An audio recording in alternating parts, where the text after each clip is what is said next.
Hi and welcome to another video tutorial of RPA Genie. In this video, we will learn about the immediate panel of Genie Studio. The immediate panel is utilized for debugging purposes. So the immediate panel can be used in scenarios where we would want to know the value of a particular variable during debugging. So now we'll understand how the immediate panel works with the help of a use case. Here we have a simple use case where two numbers which are entered by the user will be added and the sum will be displayed in a message box. So the first number will be entered and assigned to this var first variable. Similarly, the second number will be entered and it will be assigned to this var second variable. Here in the assign activity, the addition takes place between the first and second variable and it will be assigned to this variable called varsum. Finally, we have the message box to display the varsum variable. So now we will run the sequence.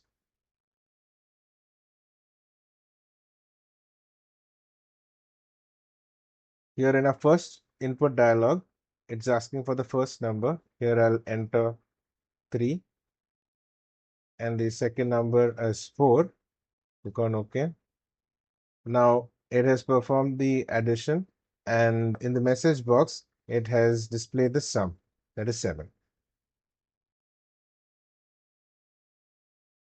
Next, to know how to use the immediate panel, we will insert a breakpoint within this assign activity. So for that, I'll right click on the assign activity and click on toggle breakpoint. So now when the sequence is executed, it will pause at this activity.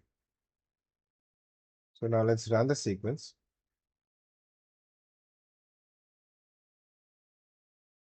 Again, it's asking for the first number. So 3, second number 4. Now it has paused at this activity assign. So now if we have a look below, here we'll find the immediate panel. Now once I click on that, this immediate window pops up. Here we can find a field where we can enter a variable.